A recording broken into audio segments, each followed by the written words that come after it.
Go for it. Okay. Good evening, ladies and gentlemen. Welcome to this evening's Scottish Property Podcast with myself, Nick Ponte, and Stephen Clark is joining me as well. Hello, Stephen. How you doing, guys? Good to see you all again.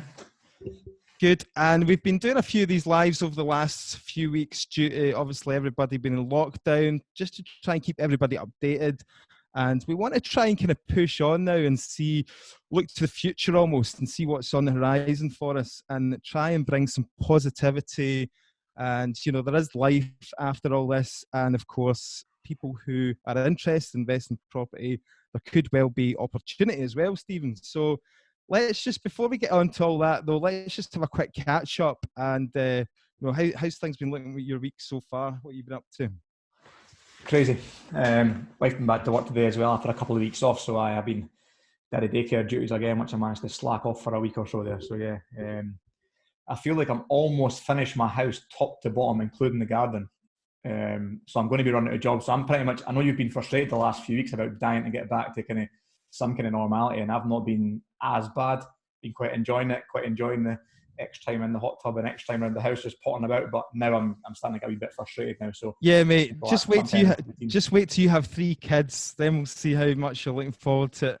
I said this to my friend the other day. My mate was saying that about having 4 girls, and I says, mate, you've got it easy. I was like, with one, they constantly want your attention and they need you just to play with because you're the only person to play with. Well, kids, just go and play with your brother, go and hit your sister, go and do what you want. For those parents out there, you know what we're talking about. For those of you who aren't parents, what a time, by the way. If you have been, say for example, you've been furloughed, right, and let's hope that you go back to a job, of course. Like we hope that you go back to full-time employment and the job that you were in. But if you're, being told to sit at home, not do any work, and you're getting 80% of your wages, you know, what a time to research the property market. And if you're trying to educate yourself and get yourself involved, it is, use that time wisely. I mean, people must be starting to get a little bit bored because I think we spoke about this in one of the first calls we've done, that the podcast downloads pretty much halved overnight as soon as we went into lockdown. Yeah. And I've noticed they've came right back up the last 2 weeks. So people must be getting bored and now want to listen to us again and listen to the chat and get back into property. And I just audio booked a book there. It's the Nike founder of Nike, Shoe Dog. That was a good one. So I've been doing a bit of audio reading and less podcasts, a bit more on the books. But yeah. Anyway, so we've had a few announcements today. Scottish Government have said that basically they're going to start getting things moving. So that's positive. The dumps are going to open up from the 1st of June, apparently. So that's one of the things we've been struggling with, Stephen. You've been getting ripped off by Fife Council with the skips. I've got a skip sitting outside my house, and I'm milking every last space in that skip. I think they're going to struggle to lift it. But yeah, that's good news. It's something the skips are opening, get projects moving along as well. Definitely. And guys, by the way, we've got the chat window going, and if you want to join in the conversation, we'd welcome your questions, and we'll certainly keep an eye on that. And if there's anything myself and Stephen can help you with, obviously we will try our best. It's got to be said, quick disclaimer right at the start here, we are purely just guys that invest in property, giving you our opinions. Obviously before you take any decisions, whether, investing in property, you have to go and see the correct experts, professionals, who is, likes of Brian Wright on here, your accountant, your mortgage brokers, your solicitors and all that. We are just 2 guys giving an opinion, right, Stephen? I'm glad you always do the legal side and keep us covered, Nick, because I just rattle it off. Yeah, no, absolutely. We don't know everything, but we'll try our best to answer questions. And there's other experienced investors on this call as well, who I'm sure will be more than happy to answer some questions as well if we can. Totally. So let's just break it down, Stephen. Obviously, we want to try and look forward to what's going to happen after lockdown, right? And, I've been thinking about this a lot lately, and I don't know if you've been brushing up on your economics and your, getting technical and all that, but I've been listening to a few kind of economists and all the rest of it, and to be quite honest, a lot of it just goes right over the top of my head. But I do understand a few kind of basic principles, supply and demand, obviously. If, for example, we come out of this lockdown, there's going to be higher rates of unemployment. That'll obviously have a knock-on effect on the number of people that are in the market. buying properties because they're not going to have that income. They're not going to be able to get the mortgages possibly. So with all that said, let's have a wee think about it. Where do you think it's going to go? Say, for example, in 2 weeks' time, we are able to get estate agents are able to open back up, and we're able to start getting things moving again. What do you think's going to happen? Are we going to see anything straight away, or? I don't personally think we'll see anything straight away. Like you're in a position where you're moving house on Friday. You've got 4 people on the chain. They're all going to still move house regardless. So they've just been paused for the last 2 months. So that's not going to affect 4 different families. And then if people have made offers on properties beforehand, or they're looking to put their property on the market beforehand, is it going to change their mind? Are they going to change right now? If their circumstances haven't changed, are they going to change? They're going to go ahead as normal. Yes, there'll be ones that have pulled out, but I'm sure there'll be, the supply will be there for, or the demand will be there for other people to pick up the properties. Yeah, so this is a question that keeps coming into my kind of inbox and my Instagram and my Facebook and all the rest of it. Like, people are asking me, I basically agreed a property purchase before the lockdown, should I go ahead with it? And, my answer to that is, well, it really depends on your circumstances. For example, we're moving house on Friday, and obviously that's for our home, right? So that's not an investment. Now, could I pull out of that and renegotiate, 10% down, which, by the way, there was quite a lot of reports down in England when they opened back up the market down in England. There was a lot of agents, complaining on Twitter and all that people were coming in and renegotiating their offers basically because they'd agreed an offer before lockdown and now they believed the market was on the down. So they were trying, what is it they call that, by the way? There's a name for that. Is it gazundering or gazumping or something like that? Barry Walker came on, he was talking about it, and he wasn't impressed because he had a sale agreed or an offer agreed. Barry Walker's the estate agent at Walker Wiley, and he wasn't happy at all because somebody had come back and they tried to renegotiate, and he thought that was a bit cheeky. Okay, it's a bit cheeky, right? But what would you do, Stephen? I mean, would you, if you were in that situation? I don't need to ask you. I know, but I'm very careful about being on the fence because I can see it from both sides. I've got flip projects that I've got offers accepted, were away to complete the week, like days prior to lockdown, and they've been on hold for a couple of months. So I can see the point on both sides. Like, obviously, I'm the one people come back and pulling out the deals or trying to renegotiate mass sales, but then on the other side of it, as an investor, then yeah, you're going to look for the opportunity. Now, I got an offer accepted right a week before lockdown, and as most of us will be finding in the Central Belt, the market's very buoyant. You're going in, you're trying to get at the price that you thought it suited. It was a flip project, and they weren't interested in my local offer. They were just holding off for the asking price, and it went on for a couple of weeks. And basically, they negotiated me up, and I think I only got something like 5, 6 or 7 grand. I think it was below what they were wanting for it.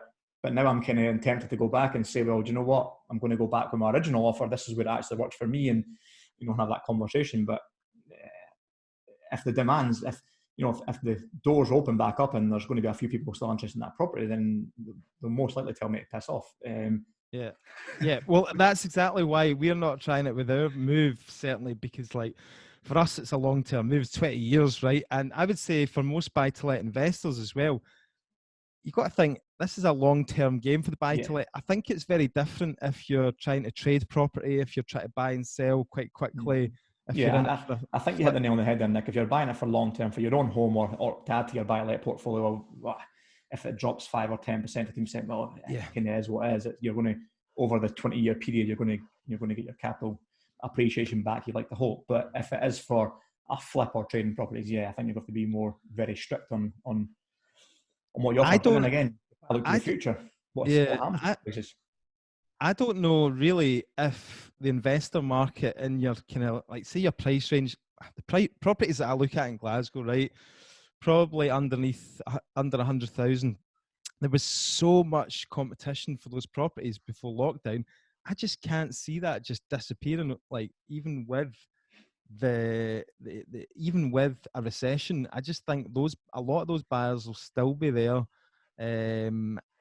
I just can't see. I think the market where, you're talking maybe 300,000 and over, that market, family homes, maybe people will lose their jobs and there won't be as much demand in that sector. But the investor buy to let, I think there'll still be a lot of competition there. Yeah, I think, like you say, I think on the affordable side of property, sub 150, I Yeah. can't see there being much change. I think there'll still be huge demand. Estate agents will still be and fluctuate when they get back with people still looking to buy, still looking to sell. I can't see a huge change, but it's interesting because I've heard a lot of people saying that it might be different types of properties, like properties in the countryside that might go up in value because people have been stuck in lockdown and want their own peace and quiet and I want away and they maybe not want to have city living anymore. So it's going to be a strange one. We've not been here before. That's an interesting point. So like, I had one of my landlords that I was speaking to. He works in the city centre for a big multinational, big company, and they've got a big office block in Glasgow city centre. And he's been told by his employers that nobody will return to the office. Like everybody's going to work from home. And you hear that again and again. That now people have realised that they can probably be more productive at home, depending obviously if you've got kids running about and that. But is there going to be? We talked about this. Was a question I put on the group, Facebook group, about commercial property. Is there going to be a downturn and less of a demand for big office blocks and that? As these companies realize they don't need as much real estate. They can have maybe like half their employees working at home, or they can split them into two groups, like Group A and Group B. You have Group A working 1 week in the office, and then, B, they switch them about and then take it week about. It's going to be huge changes, I think, in that commercial space too. Yeah, life's not going to be the same. It's not going to go back to normal, that's for sure, for a long, long time. I mean, even like your employers that you're mentioning that are in big office spaces, if they've got to sit 2 meters apart, but they sit, arm's length away from each other, screens are going to be put in place. Or I've heard a lot of companies putting their staff on different shift patterns, so just day shift and night shift to still have this, keep the same movement, 24-hour cover, but you've separated the spaces apart and keep everyone, Okay. So let's just, obviously, guys, we'd love to get your opinions as well, and if you've got any comments, chat, then get us going. Let's hear anybody else if they've got any. Yeah. If they had any offers accepted prior to lockdown, and if they're going to go back and negotiate a further discount, or if they've got something that's again sold prior to lockdown and didn't quite go through as well. Good question. Yeah. So if you're in that situation, let us know. We'd love to have you on. So let's split it into sectors now, right? And let's have our thoughts about. So we talk a lot about obviously buy to let. Me and you are pretty active in the buy to let, right? Traditional buy and hold, renovate and hold on, refinance, whatever. We talk about the SA market, serviced accommodation, Airbnb, if you like. What else? We've got flipping properties as well. I've noticed a lot of like the developers and flippers have been pretty quiet. They've all pretty much shut down on social media. I think that's going to be the riskiest strategy right now. I mean, you're only really going to want to flip a property if you're very confident in your market. And I was speaking to the guys in my mastermind group the other night, and I was saying the same thing. Like, if you're, before you could have been quite lackadaisy with your flip project, you could have picked up anything, you could have added a bit of value, you could have put on the open market, and the market was that buoyant it was selling. But if I was going to do a flip person, I would make sure that it was in a very desirable street, a desirable location, like making sure you're being very niche on what you're picking, and then on the other side of it as well, making sure the standard was extremely good as well, not just a standard dress well, a different spec of property to make sure that you gave yourself the chance of getting it sold at the back end as well. Yeah, we'd love to hear from developers. If there's any developers on here, please give us, your take on it. Are you locked into some bridging finance? God, that must be a nightmare at the moment. Like we talked about that in previous episodes. I don't know if Alistair Wood's on the chat, but he's locked into a bridging product at the moment.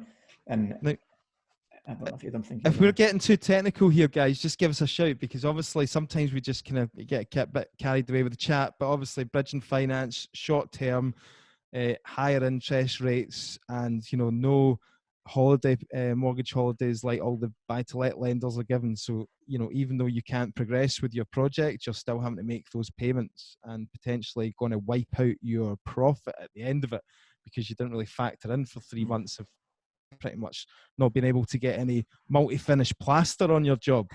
The other thing with bridging that a lot of people don't know as well is if you go over your year's term, you actually get charged 5% on a lot of bridging lenders will do that. They'll Whoa. charge you 5% of your total your lending product. So Right. that could wipe out your profits. Your extra 3 months, 4 months of payments plus 5% penalty as well for going over the year, and they won't relax that because of what's going on. The bridging lenders, it was just it's a contract you signed up to.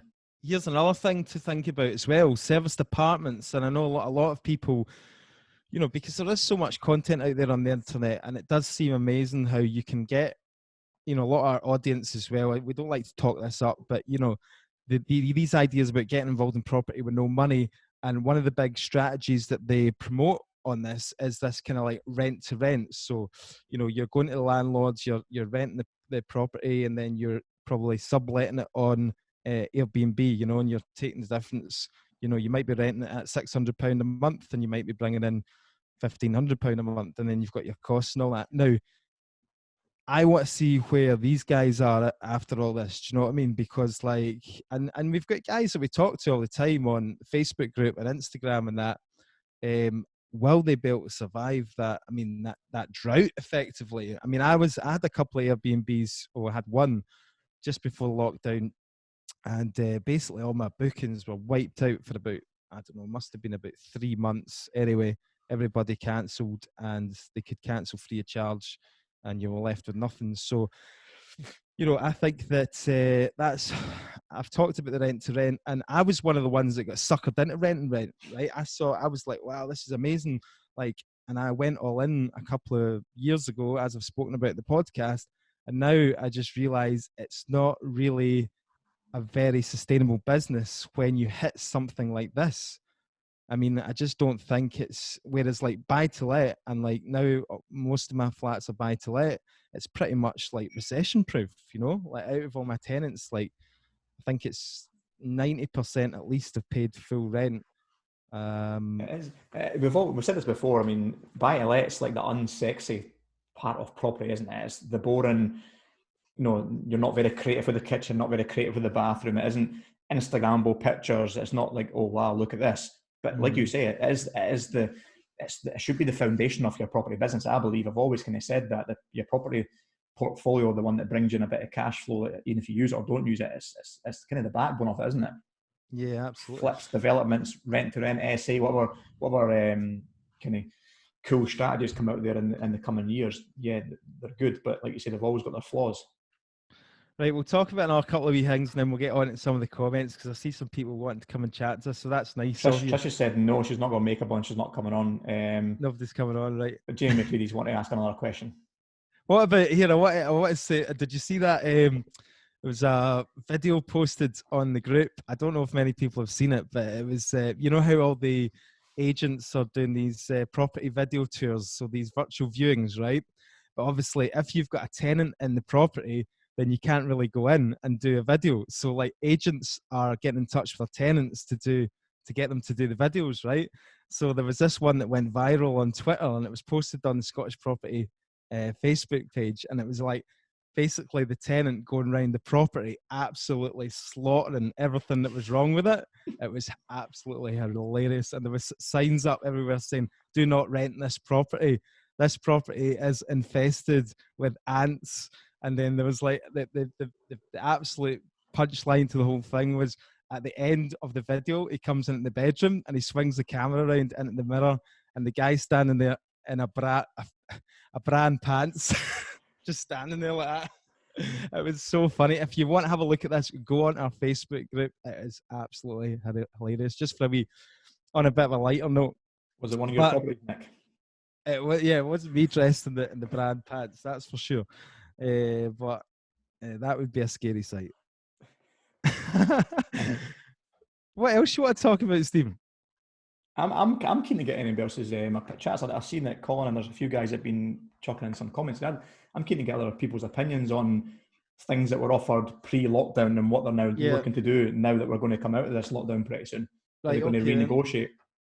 Let's get the chat going then. By the way, guys, if you feel comfortable, we'd love to have you on and show your face and get you speaking on here, because we, like, at the end of the day, we're trying to build our network here as well. So we talk about this all the time. Building your network brings you opportunities. So if you want to put yourself out here, there's 70 people watching. That's 70 people No that's going pressure. that's 70 people that's going to get to know your face, potentially be able to do business with. These have been very good. We've both actually enjoyed these. It's getting to know the kind of community and the people, the other investors in and around Scotland, and they've had an opportunity to ask us questions. But we've spoke about this the last few weeks as well. That once this, the lockdown and social distances is probably over, we'd like to have a kind of in-person Scottish property podcast meet up like this in person. I think it'd be quite good because we've actually been getting to know quite a few of the people on these calls. Do you think we'll be able to stretch to providing tea and coffees? Who's controlling the budget, me or you? We'll have a think about that. We might throw in a tea and coffee for you as well. Right, yeah, but that would be great. Where would we do it though? Because we're Scottish Property Podcast. Like, we've got to think, like... We'll go on tour. We need to do, Come in a city near you, or a village. We'll get a camper van. We'll hire a camper van. Me and Stephen will go and do a tour of Scotland. You've always been wanting a trip to Aberdeen as well. That sounds good. By the way, have you noticed the number of people that are getting involved in Aberdeen since you started this podcast? Like, I should know my mouth. There's so many people scooping up deals in Aberdeen. It's unbelievable. I'm going to send out me now. Right, okay, just while we're right, guys, get your questions in, right? While we're doing that, Brian, right, would we be able to get you on for a wee minute if you don't mind? Sure. I know you're doing all your clients' furloughing payments and all that right there just now. You look like you're I'll tell you what I was looking at. I was looking at the new, I can't get my head around it yet, the PRS landlord non-business COVID-19 loan support. Oh yeah. It's been administered by the Energy Trust, and I can't for the life of me see what rates are being offered and anything of it. I've actually gone into the application area, and it still doesn't tell you within that what the deal is. So a lot of people have been applying for the bounce back loan because it's probably the cheapest form of finance and the most risk-free finance you're ever going to get from anywhere for that matter. Cheap, Brian. It's free. Well, it's 2.5% from year 2 to year 6. Yeah. So effectively, it's for loans up to £50,000. Am I right in saying it's 100% government backed as well, Brian? It's government backed, so it's 100% guaranteed by the government, which suits banks and suits borrowers because neither the bank nor the borrower will be at risk. If it defaults, the bank gets paid all its money by the government, and in the meantime, the borrowers don't have to give any PGs, personal guarantees, which is huge. So it's very positive from that point of view. There are two aspects which, if we were doing the claim, would make it difficult for us. There are two terms in there which actually preclude property businesses. The first term is that it should be a trading business. And the last I looked, in terms of the tax definitions and the accounting definition of trading, property investment is not, although property flipping could be. And we all know that there are special rules for short-term lets or furnished holiday lets, I guess, in Scotland. The other term that's in there, it talks about you can borrow up to 25% of your turnover. And here's an interesting thing. The number of sets of accounts I've seen for property investment where there's actually a number in the turnover part of the software, i.e. sales, blows me away, because as long as I've been alive and as long as I've been an accountant, I've never ever thought of rental income as turnover, because it's not. Technically, it's other income. And so it goes into the accounts as other income and then into the tax return in the respective place. However, and this will be exciting to see, first of all, there is no legal definition of the word trading, guys. So if you're filling in the form and you think you're trading, go for it. Mm-hmm. Can I ask you some free accountancy advice while you're on the line? It's something I've just done, and I don't know if anyone else will take advantage of this as well. But, you know, I read up on the bounce back loans last week when they were first announced, and I put in one and got 50 grand from a trading company. And my intention to use it was to transfer it over to one of my investment companies to purchase another buy-to-let, cash the refurb, and refinance within the year, was back out and return the money back to the trading company to pay off the bank. Is that allowed? You know, the big thing is what happens if and when it's audited, okay? Yeah. The purpose of the loan is to assist with working capital, and bring businesses back out of hibernation. That's the technical language, whatever that means. So it's clearly you haven't used it for the working capital for the business for which it's been lent or borrowed. So probably not. And it's not to bring a business out of hibernation, particularly if you're doing that with it. We're entrepreneurs here. And although you're recording this, I trust it won't see the light of day, guys. I was going to say, mate, this one's not going up on YouTube. No, not anymore. Can't do. I mean, the bottom line is, in all honesty, we've had clients tell us they've done it. No property clients said we've done it, and I've said, well, let's see what happens. Just be aware. So the worst that can happen, in my opinion, in these circumstances, and I have my fingers crossed down here, is that if you're audited, the bank will say, look, you guys can't do this, you're going to have to repay the loan. And given that there is no repayment penalty, another beautiful thing about this bounce back loan, so early repayment costs nothing, then you just pay the money back. You find the money from somewhere, you pay it back. Because it's not audited in advance, it's a post-audit grant. In other words, you self-certify that you're using it for the purposes for which you're borrowing it, or that within the rules.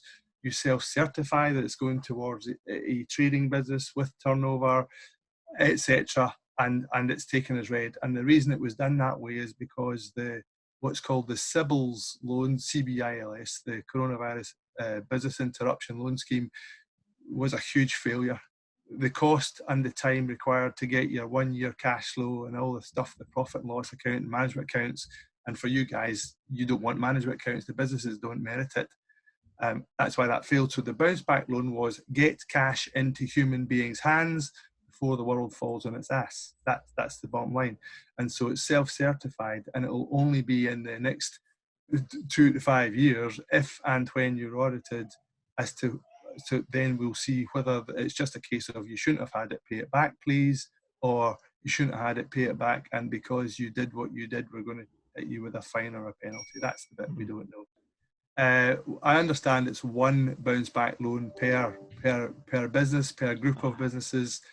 I'm sure there are entrepreneurs out there who are saying, okay, well, I've got one portfolio or one business within one banking group, because it'll be the bank group. So Bank of Scotland that way is kind of idea. If you try and borrow more than one, it'll be a no. But if you do it between two separate groups in two separate businesses, I don't know whether you'll be successful or not. Again, it's probably not the purpose or the intention behind the loans, but I'm sure there'll be people out there doing this. See, the thing is, right, it's going to stimulate the economy, because, like, obviously Stephen's going to take that 50 grand and he's going to buy like 4 properties up in Aberdeen with it. Do you know what I mean? Which is then going to, create more jobs. Then it's going to create more. It's all got to, like, it's all got. I'm trying to spin a positive out of this one. Aye. I think that's absolutely spot on. The fact that they differentiate between trading and non-trading, everything we do in business of any description must necessarily have an economic benefit. It has to, one way or another, whether because we are wealthier, we spend more money, or because we provide more jobs. At the end of the day, the money is just going to go around in a circle somewhere. I don't condone anything that I've seen on all these loans and grants. There's so many losers. There's going to be so many sad stories from particularly property investors, short-term holiday let type property investors. It's sad, and that's why while you guys were having a chat there, I was having a quick look to see how this PRS landlord COVID loan support is going to go, and I just can't see sufficient detail to give me any idea of rates. It might also be a 0% loan offering. It might be non-PG, non-personal guarantee. I'm not sure. All I can see here is it's being delivered by the Energy Savings Trust, and you have to have demonstrated that you haven't had any kind of grant or loan or help from any other of the facilities that the UK or Scottish Government have put out. What's your view on this, guys? Right, there was somebody who commented on a Facebook group recently, and they were talking about, like, why is it that, like, a lot of landlords feel like they're really entitled to getting bailed out by the government, whereas really, in effect, property, buy-to-let especially, is an investment, and there's a risk attached to that. And why a lot of people, that's the big question that was answered, and it caused quite a lot of debate. So, where do you sit on that side of the fence, guys, in terms of you know, should landlords just be saying, well, that's a risk I take, you know, my tenant's not paying rent. Well, should I be entitled to help? My personal view is, provided that you act like a business and you say to your tenants, okay, if you can demonstrate to me as to why you can't pay your full rent, then we'll negotiate terms, almost like the bank's given a certain amount of a holiday.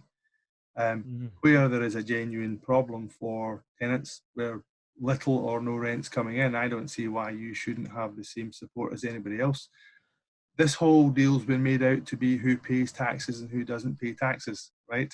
This has got nothing to do with tax. It happens to be the taxing authority who's paying the money out, right? But it's got nothing to do with tax. Make no mistake. This has got to do with the fact the government said, I'm turning off your income tap.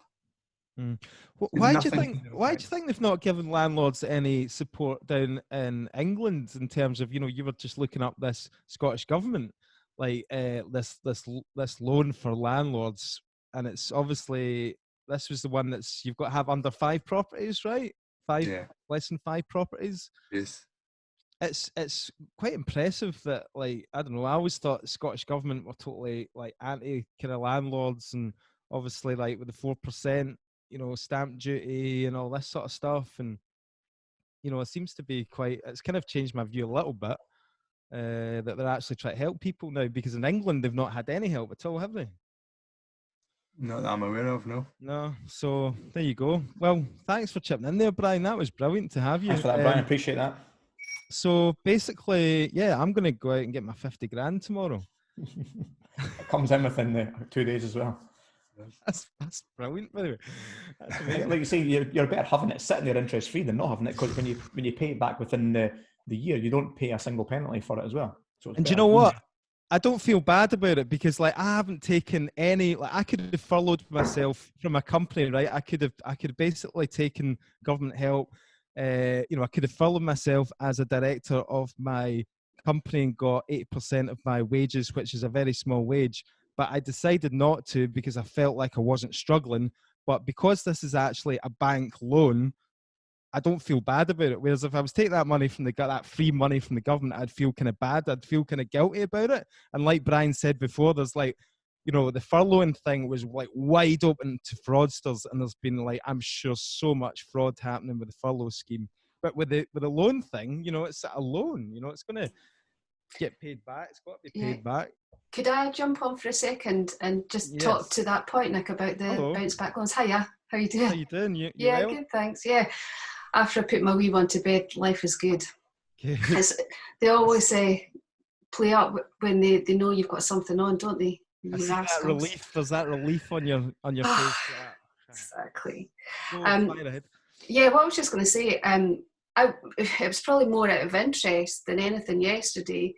I went on to the Santander Business Bounce Back Loan application form, and it's such a straightforward form to do. You literally had to click a couple of boxes, put in your incorporation number, put in what your annual turnover is so put in my 2019 figures, and for just to talk to the wider group, I guess, my business model is solely to do flips, essentially, with a small amount of rental income. So did that, and then this morning, I was asked to, again, I hadn't read the terms and conditions, so read the terms and conditions, tick that box, and then my phone's just pinged 10 minutes ago to see the £50,000 that's in my bank account. That's how fast. I'm stunned. Happy days, happy days, definitely. Yeah, it's just because there's no pre-audit criteria. You just go ahead and they say yes, we'll check it later. Yeah, thanks. You see, regarding the audit aspect, Brian, can I just ask a quick question to you? For what period, if any, is HMRC allowed to, come back to you within and when they're carrying out an audit? Question. I don't think the rules have been written for these loans. All I can tell you is that for tax purposes, they can go back 4 years if they think there's any carelessness. If there's anything they think is deliberate, they can go back 6 years, and if they consider it fraud, they can go back 20 years. So I don't know what set of rules will apply to this lot. Interesting. We'll see. Proceed I'm with hoping that caution. the worst that will happen is that they'll ask you just to pay it back. Yeah. Yeah, do you know what? I don't think we're doing anything criminal here. Do you know what I mean? It's like unprecedented times. This kind of loan's never really been created before. So, you know, what's the worst thing that can happen? Like Brian says, to come back, you know, and I think we should be. We've got clients who we're a little bit touch and go, and we've said to them, look, even if you end up with a penalty of 30%, you need the cash today. If you don't get the cash today, will your business go bust? Yes. Right. So get the cash today, and you worry about whether you pay 100%, 130% back in the future when cash is flowing again. So again, it's all you've got to assess your own risk in the particular circumstances. At the end of the day, Nick, I mean, even with the self-employed income support scheme loans, they said that if any agent fills in the claim form on behalf of one of their clients, then it will be seen as being fraud. So what they're calling fraud today isn't fraud. Support is now fraud, apparently, but there you go. And Trish on the chat here has just jumped in my comment. I'm just reading at the bottom. You know, the government wants the economy stimulated, she said. Using this money does just that. You know, there's money out there. The banks have got the money. They want to get lending. I think the same will be for mortgages as well. There's not going to be an issue with that. Sorry, Linda, can we bring you back in? I want to ask Linda, obviously your business is flipping properties. So what's going to be obviously, how's this affected you in terms of, are you going to be like rushing back out there to, you know, buy property as soon as the market opens back up, or are you going to sit back for a while? What's going to be well, I guess in the short term, because I had been in the process of agreeing sales and projects to work on, I've actually got two which are, dare I say, sitting in limbo at the moment, because I had a bridging loan offer on the table, and I found out today that they're reducing the loan offered from 75% to 50%. So perhaps now that I have the business bounce back loan at funds in my account, I may use some of that to obviously as a top up. Okay. But maybe to answer your question about what my thoughts are in terms of where the market might go and would I be, you know, looking to buy other properties, I guess the short answer is yes, absolutely, because, you know, my business is flipping properties, and if I don't flip property, I don't have a business. Yeah. So I think there will be opportunities in the market, as we discussed, and obviously I think people in stress, and what is it they say, the 3 Ds: death, divorce, and can't think of the other one now. But yeah, I think that there will death, divorce, and debt. Debt, yes, that's it. Thank you. I think there'll be a lot of that. What was that, Stephen? You just got another 50 grand in debt landed on your lap there. No, that's positive. Yes.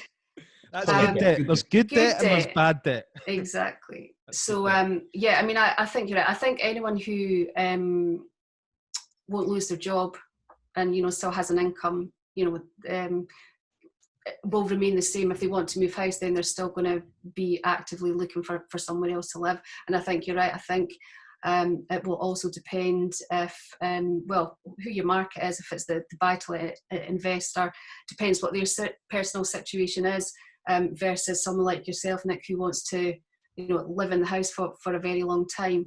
So I think there will be opportunities in certain segments of the market. That's brilliant, Linda. Thanks so much for your take on that. It was really interesting. Linda, a quick one for you. You know, we discussed this recently about a recent kind of flip projects getting well over and above, you know, a bit more on the home report and well over above the asking price when it goes in the market. Do you think that's going to be a thing of the past when properties go back on the market? Yeah, I think people will obviously play the cheeky card and say, look, you know, I'm not going to give you what it's worth. I want to, you know, go for 5 or 10 grand less. I've considered that, and I've got something that I have a home report scheduled for the 10th of June on one property. I have another one which I haven't scheduled yet. to happen later in June. And my view is I will hang out for that home report value, because if they don't buy, if you don't get the full home report offer, there will be someone out there. And I think it comes back to simple economics regarding supply and demand. Prior to the lockdown, that there was a shortage of property, at least property that I tended to specialise in. So I don't see that changing again, unless the buyer circumstances have changed and they can't get a mortgage. But it'll be interesting to see what other lenders do out there, because as I just explained, my loan to value, fair enough, this was on a development cum bridging product, has reduced considerably. If someone who had a mortgage in principle in place on an owner-occupied basis, and similarly, if that has gone down, to the average punter out there who had an offer on the table and then suddenly it's reduced by 10 grand, that's going to hurt people, and that's where we'll see the problems. So we need to have the support of the lenders that they will continue to play ball with us. Yeah, that's excellent. Well said. Your surveyor at all, Linda, when you were booking the home report to see how he would be going about his valuations? I think that I picked up throughout a previous call that obviously the surveyors base their values upon comparables, and those comparables obviously, but for the lockdown period, they can only refer back to those values. But I think there was reference to a clause which now the surveyors must include within their report, which says that their valuation is dependent upon changes in the market, general changes in the market. So it'll be interesting to see what that plays out. You're not surprised the home report covered their arses. Yeah, but basically, yeah. I mean, the surveyor has a professional indemnity insurance to obviously consider in there. But just on the whole, surveyors and, scheduling home reports and so on. I spoke to a surveyor this morning to book in a home report, and he can do that for me next week. I mean, this is an unoccupied property, so I'm not sure if that sways things. But certainly. What company was that? That was with Shepherd. I've heard Shepherds and DM Hall are certainly still doing. Colin Wilkie, going to turn off your camera, mate? You're taking over our airtime here.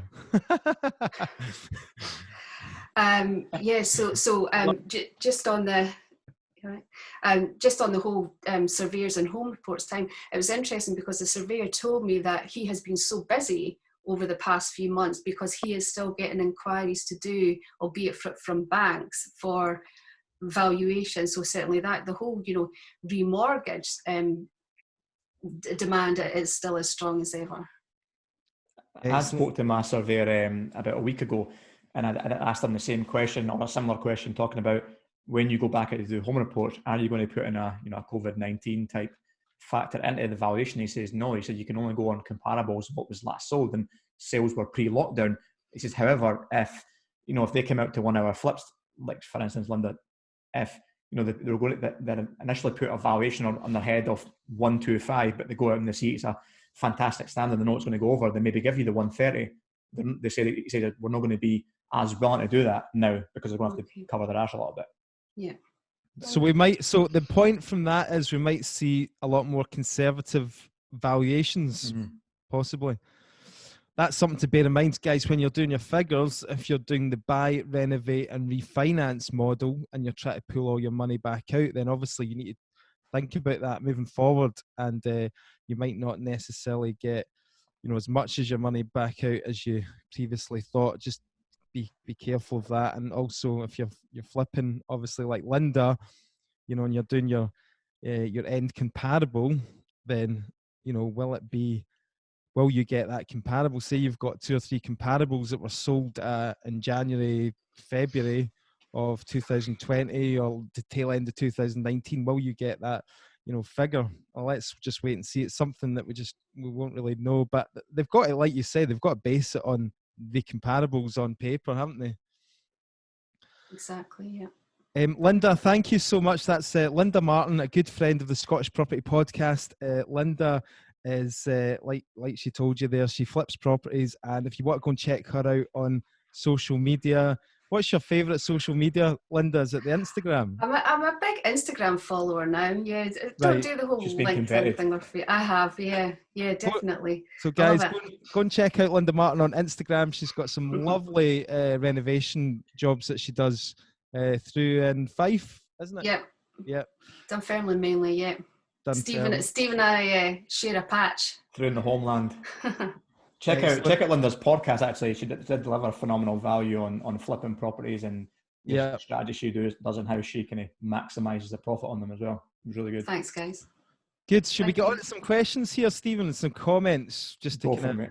Right. Okay. Let's start at the top here, just so we don't miss anybody out. Right. Okay. Alexander Cunningham's. He's been working on outside building a wooden gazebo, so he's been keeping busy. Trish. Having property experience since 1998, I have used furlough to get company off the ground and do additional training. No time to be bored. Good stuff. Colin, he said, estate agents unlikely to open up in 2 weeks' time. Only some outdoor work is likely to be permitted. Right, okay. Colin, what makes you think that? You want to come on and explain your point about estate agents unlikely to be opening back up. So England can do it, so why can't Scotland?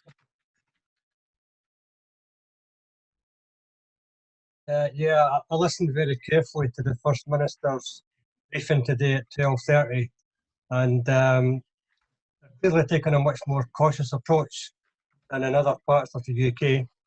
They're going to announce their roadmap on Thursday, but they're not going to introduce any changes right away. It'll be sometime after the 28th of June. Mentioned within a couple of days, the 28th of June, they'll make some changes, but it seems to me to be very modest. Okay. There's no talk about the property market being opened up. She mentioned specifically things like golf and fishing and garden centres, and then she also said outside work. There's been quite a lot of lobbying by the construction industry, and I suspect that she might allow construction work to start, but there was nothing specifically about the property sector. So I think that we need to be cautious about when we think the property market will be functioning again in Scotland. You don't think they'll be dying to get all that stamp duty rolling in and get property transactions going again? Well, they're taking a public health position first before the economy. I think they just want to be very cautious and more cautious than other parts of the UK. Well, I think they might have to wait another couple of weeks beyond the end of this month before viewings are taking place. Yeah, okay, right, okay. Well, thanks, Colin. Thanks for your outlook there. The news that I heard today, obviously, like you said, Colin, was like things like golf courses and, there's going to be allowed like more people to get together and things like, the recycling centres and that opening up on the 1st of June. But like you say, I don't know, I just don't see why it would really differ from England. Why can't we just take the same approach? Like, it'll be, let's not get involved because it starts getting a little bit political, doesn't it? So I appreciate your comments, Colin. Thanks very much. A couple of comments there on the chat from Trish and Jamie McCready kind of got the same answer. Trish was asking about the strategy of flipping properties is a bit more risky in the coming months, and Jamie was talking about the kind of buy, renovate, refinance strategy and things to kind of watch out for. And I think it's basically coming to the same answer of just be very wary of what your end values are going to be and how you think this is going to affect it. If they're going to slightly drop, take 5 or 10% off your projected end values would be my advice. I don't know about what you think, Nick. So this was Jamie. Jamie, do you want to come on, mate? You've been on before. Come, Jamie left us an absolute. Jamie, thank you so much for your thanks so much for your review on the podcast. Much appreciated. Well, you got a good shout out last week. Thanks for that. Yeah, it's just the reason why I've asked this is because I've obviously told you before I'm a self-employed window cleaner, and I went to remortgage my initial property, and I got refused taking money out of that because my job's deemed as seasonal and high risk. So the last thing I want to do is enter into a property, do the full refurb, add the value like you're meant to do, and then in 6 months' time look to pull money back out and they turn around and say, sorry, your job seasonal? Does it differ when doing that compared to doing it with your kind of primary property? Decision in principle. Is that what you mean? Yeah. So just for obviously, but after the 6 months when I look to change it into a different, into a buy-to-let mortgage, but I want to try and refinance to pull money back out so I can go again. As I say, I went to remortgage my own property, and I was refused because my job is deemed high risk and seasonal. So obviously it's the same criteria. And when you're doing a buy-to-let Jamie, was this was this a residential property that you own and live in, or was this? That was that. Yeah, it was my own property that I owned and lived in. Yeah. Right. Okay. I tried to remortgage it to pull money out because I had a good amount of equity in that property. And when I went to pull money out with NatWest, they said, unfortunately, because your job, you're self-employed, you're seasonal, and it's deemed a high-risk job, they refused that. Right. So the last thing I'm thinking is if I'm going to try and do that in 6 months' time on a buy-to-let property, they might. I don't know if the criteria is the same or if it's. Yeah, sure. Have you purchased the buy-to-let property yet, or is it no, something you're thinking of? No, that's just something I'm always when the market opens back up, I'm going to start looking to do. Right, cool. Right, so you're a bit stuck though because you were kind of relying on this equity from that you built up in your own. No, sorry. This was talking about the refinance of your buy-to-let. Yeah. Aye. The criteria for a buy-to-let mortgage product or refinance product is based on the investment product first and foremost before they start looking at you as the kind of owner director. So they'll look at the rental income versus the mortgage, and it has to meet a certain factor. Is it 148% or 138% or something? So yeah, there'll be different criteria for your residential to a buy-to-let mortgage. It should be a lot easier. Okay. Jamie, have you got a good broker? Have you got a good mortgage broker? Yes, I've got someone. I've actually got his card there. I'm just waiting on obviously things starting back up again, and I'm going to get in touch with him and get an agreement in principle and get sort of him. He can have a wee bit of my income and all the other wee bits and bobs. Well, good stuff. They'll definitely keep you right on that. And we had Kesser Salimi. Remember Kesser? He's a good guy as well. So drop Kesser a message on Facebook or Instagram. He'll definitely help you out with that one, mate. Okay. No worries. Thank you very much. Best of luck. Best of luck with it. Cheers. Guys. So we've got Colin here. The Scottish Government are taking a more cautious approach. Already heard from Colin. Andrew, he said, I think a lot of development finance has been pulled, which is affecting things. We definitely touched on that as well, about how that's going to move forward.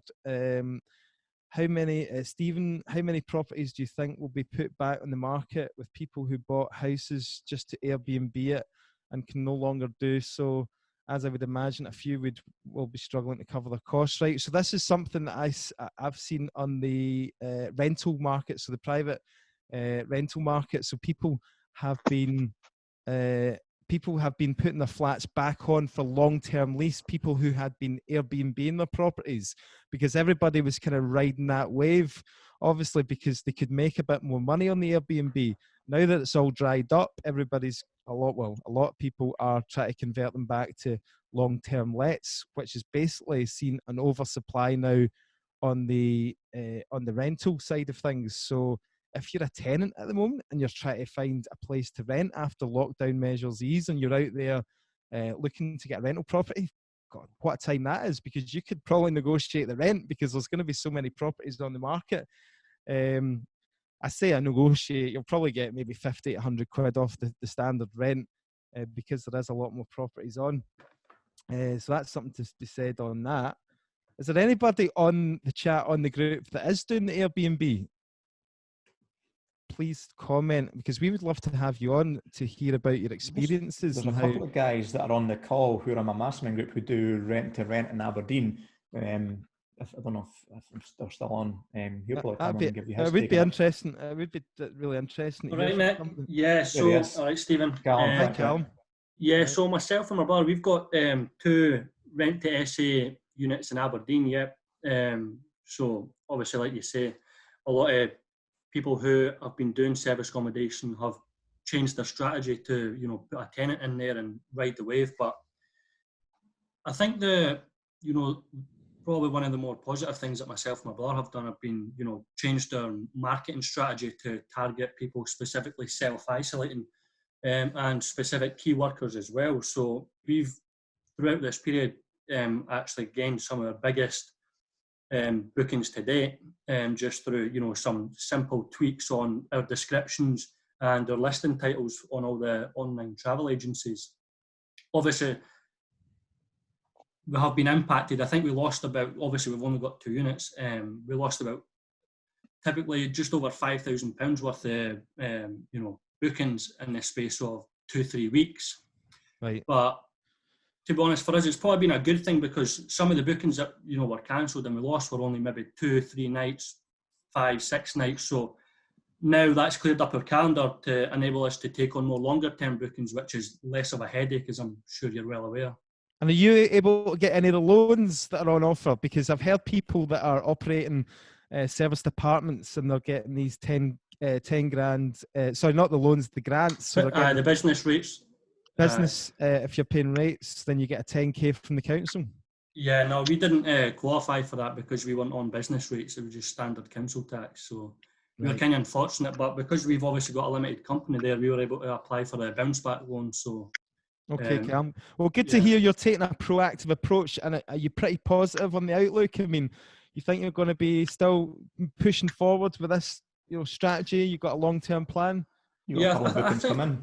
Yeah, I think for anybody that, you know, is kind of, you know, changing, being innovative and changing up their strategy and, you know, targeting these key workers and people who are self-isolating and just really trying to capitalise on what's going on right now, it's only going to be a positive thing, you know, when we come out the end of the whole coronavirus pandemic, because, you know, there has been a lot of hotels and stuff closing down as well. So what you'll probably find is the demand will rocket when this whole thing ends, because a lot of, you know, your corporate type clients, people who, you know, travel for business, generally a lot of the portion of that market would go and stay in hotels, whereas now, you know, some of the hotels maybe not be taking people on, so that you'll probably find that some of these corporate clients are actually now having to actively look on Airbnb and Booking.com, and a lot more people are being exposed to that industry. So I think, you know, once you've stayed in a hotel or you've been to a serviced apartment and you've got this nice, you know, home away from home, if you like, and you've got your own kitchen and your own whole facilities, it's a win-win. It doesn't compare. What about the holiday market though? I mean, that's going to be like difficult. That's not going to be such a bounce back in that, eh? Yeah, obviously that's going to Tourism. take time, where, you know, as restrictions ease. So I think, it's just trying to, you know, do everything you can to try. I think the whole staycation thing will go booming because of we're going to have restrictions on travelling abroad. Yeah, depending on how the restrictions ease, if you like. But yeah, you probably will find that, you know, people will probably try and travel more locally. Obviously, Wish you the best of luck with that. Thanks for coming on, Callum. Where can people check you out if they want to follow you on social media? Probably just Instagram, Facebook. We've got a website. What's your name? What's your tag? CallumClark.ig. Right, follow Callum. He's got a service accommodation business up in Aberdeen. If you want, if there's anybody on here that's thinking about getting involved in service accommodation, or anybody's got any, you know, service accommodation units that's got any questions or want any friendly advice, then feel free to hit me up. Great Cheers, stuff. Cam. Good Thank stuff. you. Thank Cheers. you. Gillian Green, come on with a comment. If you could unmute yourself, please, Callum, that'd be great. Sorry, mute yourself. Sorry, if you could mute yourself, that'd be great. Gillian Green, good evening, Gillian. Well, Gillian's saying no, she can't come on. She must have her hand full. Gillian's not having it. Okay, right. What was her comment? Jerry Alexander. Jerry, how you doing? Jerry said, I'm not sure all habits of commercial property users will change. Humans are social animals and certain businesses will be very keen to keep everyone together. Having said that, this is a crisis will accelerate existing changes within the sector. So I think that was relating to my point about, you know, commercial big property, employers, commercial. Now, I think he's absolutely right. I think that there is that people need that contact, don't they? Like doing the Zoom calls and all that is all well and good, but you just need that to build the morale and the team spirit and all that. You need the face-to-face contact as well. So I think he's got a really good point there. Jerry's business is really, really interesting. Jerry Alexander did an interview with us about his commercial property business. He does a lot of this co-working, doesn't he, Stephen? The kind of shared spaces and that. Shared spaces and storage spaces. Yeah, really, really interesting guy. So follow him on LinkedIn. He's definitely worth a follow, and he's got a podcast out as well. Kevin, Kevin said, was it your property, Nick? Sorry, I don't know what you're relating to there, Kevin. I think that was the video on talking about on the podcast group. Oh yes, no, he's trying to take the piss there. Trish, it's hilarious seeing it. If you did, yeah, that was talking about that video. Ollie, I took a bridge for a flip with Together 2 weeks before lockdown. As you would expect, no holiday payments, so that's reconfirming that issue with the bridging finance. We've talked about that previously on the podcast because Stephen's got quite a bit of experience in bridging, and obviously I think it could still be quite useful and quite good, but obviously it's just not good timing to be on a bridge. Trish, I was interviewed on a podcast yesterday, gave to a wee shout out. Thanks very much, Trish. Thank you, Trish. Thank you very much. Appreciate that. Okay, Gillian Reese. You're welcome. Oh, thanks, Trish. You're not showing your face, Trish. Trish, you had a question you didn't want to show your face for. Trust me, I have no makeup on. I've not even brushed my hair. So neither have we. And This is the new I've norm. not even had. down here and no makeup, not a good look. I've not had a shave for about 5 days. The only one that comes dressed to these Zoom calls is Brian Wright. He still comes dressed as an accountant. I feel underdressed next to Brian. I've got a onesie on as well, so definitely a no. Thanks, Trish. Trish. Appreciate that. Appreciate your support. Not John as a Lydon. good class. John Lydon, we're happy to go to list empty properties, although viewings may be a challenge in short term. Video walkthroughs useful, surveyors lining up waiting lists, and some already doing urgent. As development finance challenges bringing about a change of strategy for those on the call. Development finance challenges, I don't know, I've not got any going, but I would suggest that again it's just going to be a kind of case of it's just going to cost a lot more basically to do that whole thing because you've been held up with timescales. Yeah, I get John on actually to talk about what the auction companies are doing, how they're moving forward, and if they're still operational. Yeah, sure. On you go, John Lydon. You want to come on? Yeah, hi, yeah, okay. How you doing? Hi, John. Good to see you. Yeah, you guys, no, glad to. Are you furloughed, John? Or are you still working? No, I'm working. Yeah. Right. So we've been challenged, obviously, bringing new stock on as every agent has. And the reason I was particularly asking about development is because clearly, a reasonable amount of option stock is of that nature where people are maybe buying with bridging and with different means of finance rather than just conventional mortgages. So it's it was a point of interest from my perspective as to whether people were maybe even changing strategy because of that. As you say, is it just that it costs more, or do other strategies now become more viable? Relative. I mean, we're selling stock. There's no issue with that. Bringing enough new stock on is going to be, the ongoing challenge. But empty properties, which obviously reflect a reasonable amount of the stock that we do, are a bit more agent friendly, let's say. Well, I guess the perfect person to ask that would be your very own boss, Mr. Ross Harper, because he's a development finance guy in his own right. I mean, he's got loads of developments on the go. Yeah, yeah. I think you're right, though, John. I think that the flipping strategy might take a little bit of a back seat where people are a bit more uncomfortable, and that might be due to the fact that bridging lenders will tighten their belts a little bit and won't give as much loan to value. So yeah, it might affect it for a wee while, but buy-to-let investments, I don't think they'll slow down too much. But yeah, interesting to get your take on the next couple of months. I wouldn't suggest that I didn't have any sources of information. I was provoking comment in the group as much as anything. No, I mean, appreciate that, but I think we definitely want to try and get Ross on the Ross Harper's. Like, I mean, he's operating at a different level to everybody. Best of luck. I can't get a hold of him. So if you listen, tell him I was asking for him. He's appeared on every other podcast out there, so we'd be really we'd really be offended if he didn't come on ours. Oh well, I should make no comment on that. Thanks, John. I appreciate that. No bother, mate. And thanks, John. Really appreciate that. John Loudon of what are you called now, John? It's not I was Auction going to House say Auction House Scotland. Scotland. It's not, is it? Well, it's not National Property Auctions is our online brand. Auction House Scotland still exists as well. It's more of a room auction, but clearly in-room auctions are going to be a thing that won't be happening anytime soon. So National Property Auctions. And if you ever go to a networking event anywhere in the country, you will find John Loudon in the room. He is a serial networker. Lurking in a corner. He's always there. Good man. Cheers, buddy. Catch you later. Stephen, are you reading these comments? Because you know that I can't read. You know that I can't read very well, so I need you to keep up. Sabre is asking if the loan would affect your credit score. I don't know actually. If a mortgage broker's on the call, might be the best person to ask.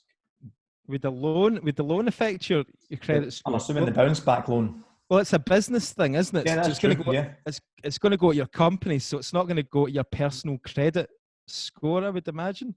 It's going to go against your company, I would imagine. Remember, guys, you can get a bounce back loan for non-incorporated businesses, which in essence is the individual. The bounce back loan, just so you know, is a form of state aid. I suspect it will, in one way or another, have an impact on your overall credit situation, even if it's not formally registered as a credit problem. The lenders will all see it. Okay, cool. Thanks, John. Brian, I appreciate that. So sole traders can apply for that as well. That's good. I'm just trying to find questions rather than just reading out all the comments. See if we can help anybody out here. It's quite a lot of this is quite advanced stuff, guys. If you want to just reel it right back to like basic stuff, it would be much easier for me and Steve to answer the basic questions anyway. We're trying to help people get into property here as well, so don't be scared to ask a question. If you're just starting out. Thanks, surveyors. I'm just having a wee read here. Paul Kingham's comment about the bounce back loans like debt needs to be used with caution. You need to repay it starting after the 12 months. That's a really good point, Paul. I jumped on Paul's webinar last week on financial planning in your business, which was really, really good. If you do another one again, send us a link, Paul, and I'll send it on the group. Yeah, these bounce back. I mean, that's my takeaway for tonight. Is definitely I'm going to be looking into these bounce back loans for sure. It seems pretty straightforward to get the money if you've got set up that way. So here's a good question here, Andrew. And I'm not even going to try and pronounce your name, Andrew. Do you want to come on, Andrew? Are you able to come on and pronounce your name properly so that we can? Because you're on my Instagram, I see you all the time, and it'd be good to actually see you. Andrew, do you want to unmute yourself? Yeah, you won't be able to see me because the light bulb's just gone. So. Oh, that's all right, man. How you doing? Good to see you in person. Yeah, Andrew. How do you pronounce your surname? I have no idea. I was born and bred in Scotland. It's a Polish name. What chance do I have? Go for it. Well, I say Piowiak. Piowiak. Andrew Piowiak. Okay, that's Andrew. not the Polish way. Andrew Piowiak. So let's what's your kind of main focus at the moment? What is it you do yourself in property? Just give everybody a quick couple of lines. Okay, I have a couple of buy-to-lets in Scotland. I have a commercial property in Wales, and I'm involved in 2 development projects in England at the moment. And I live in the Middle East. So going back to John Loudon's question about the development finance, then have you been affected by that at all with your developments? No, I said the same thing. I've heard a lot of people getting development finance getting pulled. The first thing that we did was contact development finance people that we're dealing with, and they were happy with our deals. We had multiple exits, and I think that's a key. On any project that you're looking at, you have got to have multiple exits, and you've got to have a decent chunk of money there to protect yourself. And from what I can understand, if these criteria are met, then development finance will stay in place. And what sort of properties are we talking about in terms of the developments here? Are we talking houses or? Yeah, so we've got 9 new build, 3-bedroom detached on the go. Oh, right. Okay, right. That's and okay. Yeah, we've got an office development which we're converting into 21 apartments. Okay. These are you seem pretty kind of cool and calm about the whole thing. So you're pretty confident that you're going to come out of this all right. I mean, I suppose you've got to be, haven't you? I mean, what's the options? What's the exits? I mean, you talked about exits. So let's say you can't sell them, these houses. What is the exit? Yeah, so we've got on the apartments, for instance, we've got 12 confirmed purchases, 21, and all the discussion so far is no one's pulling out. Right. So that pays back a big chunk of the development finance money. Yeah. And then basically we've got a number of developers that we could farm off individual apartments, that we could have buy-to-let options on them, or we could just sit and hold and rent them out. So the apartments we're not so worried about. New build is a bit more tricky. What location is it? Whereabouts are these places? These are down the southwest of England. Right. Okay. Good. But my other business partner is also from Scotland, and we are interested in the Scottish market and looking at, if we can actually do anything in and around Scotland, because we think the buy and hold in Scotland is probably going to be a much better long-term play. Yeah, so, absolutely. Well, be happy to speak to myself and Stephen. Be happy to speak to you on that front. Totally. Obviously Stephen's up in Aberdeen. I'm in Glasgow, so yeah, definitely we'll sort out a call or something. See if we can do something there. That'd be cool. Well, listen, Andrew, thanks very much. I've seen you're quite active on the social media, so it's good to almost see you there. Like, we can sort of see your outline. Can't quite see your face. It's quite dark, but I think if we would be able to get you on the podcast in future, Andrew, sounds like you're operating at quite a high level there. So I think it'd be good if you would be willing to come on and give us a wee interview at some stage. That'd be brilliant. Let us exit these 2 projects and then we can talk about it. Okay, got you. Want to tempt fate. The stress levels might not take it. Nice one, man. Okay, well, best of luck with that. Hope it all goes good well. Luck with it. All the best. I hope the sales go through. Fiona Cameron, I have an essay in Glasgow. Didn't qualify for the 10k business rate loan, but I've applied for the Creative Tourism Hospitality Hardship Fund. Okay, so for you guys who are operating again, there's another one that I've not heard of. It's the Creative Tourism and Hospitality Hardship Fund. Hello. Hi, Fiona. Hi, Fiona. Hello. Can you tell us a little bit about that one, Fiona? Yes, I chipped that in, and then I've just looked it up to make sure I'm telling people the right name, and I've realised I'm a bit late in giving you this tidbit because the fund's just closed. I think that was just today. Oh, so sorry if that, people might have missed out. But basically, if you have an SA and you didn't opt to put it on business rates, then this wasn't an option that was potentially available. So I've battered in my application because my SA in Glasgow, because it has a communal stair, you can't put that on business rates, you can't get a change of use. So I just kept paying council tax, which meant I couldn't apply for the earlier fund. But fingers crossed on this one. Good. But I'm also, Nick, in that category where I've decided that essay's been sitting empty now since March. I did try and let it out with the NHS Homes for Free initiative because I thought somebody might as well get the use of it, but actually nobody took us up on that. So it's just really? been empty. Yeah. Right, okay. I just don't know if that scheme was well enough publicised because I'm sure people might have gotten the good of it. Well, I know there was a letting agent, Mark Shanta. He had a couple of flats in Glasgow that he rented out free. I think he was working with a couple of landlords. I think he had 2 or 3 that he managed to do, but I don't think that was through any scheme. I think that was just off his own marketing. But yeah I'm surprised at that. Yeah, we did it through the official scheme and through Airbnb. But yeah, no takers. Because if I'm right, Airbnb totally put a stop to all bookings, didn't they? Mm-hmm. Like they how many units do you have, service departments? I just have the one in Glasgow City Centre. Right, okay. I'm not going to keep that on now because... Right. It's putting a long-term let going forward. because of the regulations coming in, and because of the fact that it has a communal stair, I wouldn't get change of use, so I wouldn't be allowed to legally continue operating it. So it was always a plan to put it onto a long-term let towards the end of the year, but this has kind of accelerated it. Although I am now thinking, is that a wise move given what you've said, Nick, about the levels of tenant demand and supply are probably not going to be in my favour right now. I think it'll be quite short term. I think it'll be quite short lived. I think the initial period, once everybody comes out of lockdown, there will be a kind of oversupply, but I think it will they will get quickly snapped up. And then once the students start returning as well, especially if your property's in, city centre and that, and, we've got Barclays as well, the big Barclays project, that'll be getting underway again. And there'll be a lot happening.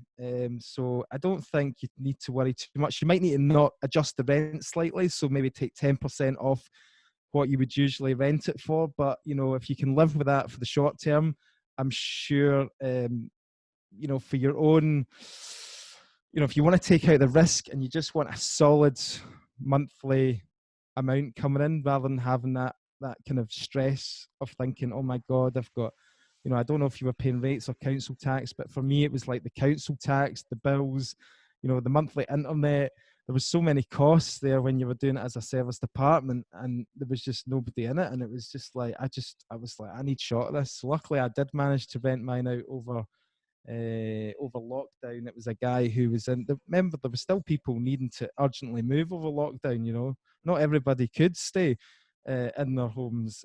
Some people did have to move, whether it was like, the building had a fire, there was floods, there was people that were in abusive relationships. Do you know what I mean? There was all sorts of cases.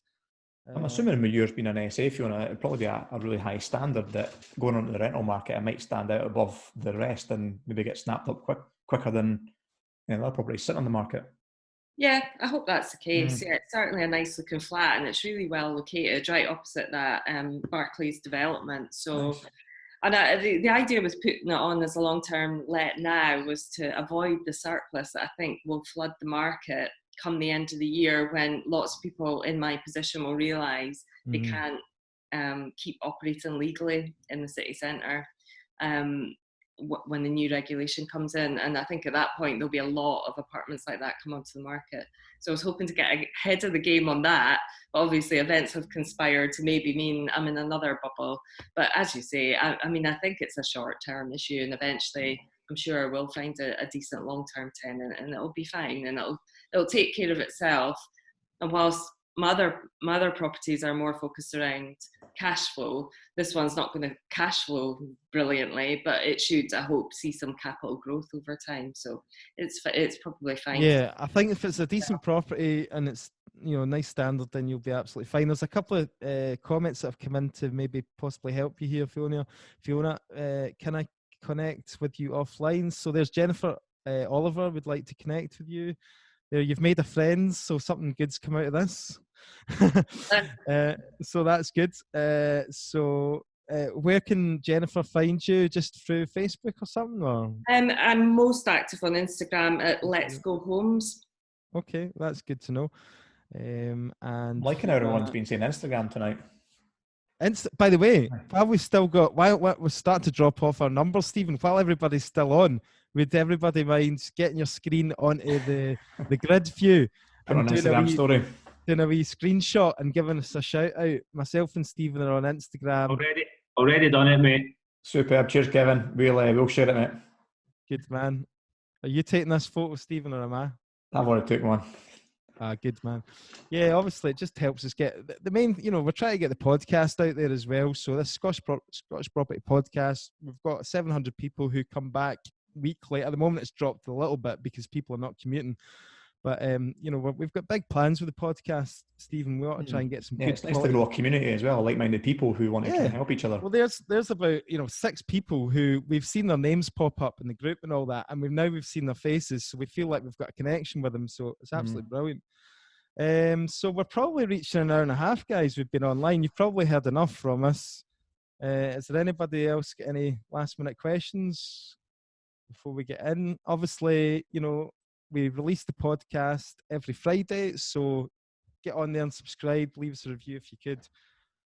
Hope you find it useful. Yeah, appreciate that people have subscribed up now. Nick, please get a haircut. Get the clippers in it. Get the clippers in you like me, mate. Check this out. Hang on a second. Get the clippers in you. By the way, I've seen some of your TikTok videos and it's an absolute disgrace. Who's on the TikTok videos? I was waiting to shake my head that you've never been on it. I thought that was for 13-year-old lassies. Do you know the problem about not getting a haircut? If you've got hair, I've got hair that kind of sprouts out the side, so it like makes your bald spot on the top even more prominent. It's terrible. It's really so bad. But anyway, the bar on here. We're starting to get off property here. So, right, are we going to wrap up, Stephen? Yeah, let's wrap up. Thanks very much for everyone that's joining us tonight, Colin. We'll do one again in a couple of weeks' time, and hopefully we're in a more positive situation again, and we've out of some kind of lockdown or. Yeah, and I just want to say, best of luck to everybody, because I do know people that are quite highly leveraged on the rent to rent. And I know one guy in particular who went all out and he's got about 12 properties in Glasgow. So, best of luck to you, and I hope you come through this. And, I think there will be opportunity for people who are really operating a business. If you think about it, what Fiona was saying about the service departments and the Airbnb stuff, there's going to be a mass kind of exodus of people who are not going to be wanting to go down the route of getting licensed and go through all the hassle. So for those people who are operating at a high level, who are doing it as a proper business, then that's opportunity there as well. So there's always opportunity. With the negatives, there always come opportunity. And, I think the potential downside of this recession is going to be quite short-lived. I think there maybe be a year of price drop, but I think it will bounce back quite quickly. So, when the bottom of the market will be, that's just the million-dollar question. Nobody's got a crystal ball. And if anybody wants to come on and predict that, then we'll definitely start recording that. But I will... Oh, somebody's wanting to predict the absolute low point of the market. Yeah, I mean, no. so yeah, I think the thing that you've got to bear in mind, especially with the buy to let, like we always talk about, is that if you're in this for the long term, if property prices dip 10-15%, I'm not really worried about it, because as far as I'm concerned and Stephen's concerned, when it comes to buy to let, we're in this for 20-30 years. We're going to pass this on to our kids. We're building a future. So it's a long-term investment. I think if you're in property to try and get rich quick, then I think you're going to get burnt in these times. So I wish everybody all the best, and I hope you will join us again for any future episodes, and we'll try and do an actual property, Scottish Property Podcast networking event in the future as well, where we'll invite you along for a tea and coffee, and we'll try and get one of those fancy hotel rooms. Right, guys. Thank you very much. Cheers. Bye for now. Bye, guys. Take care. Thanks. Bye. Thank you. Thanks, guys. Right.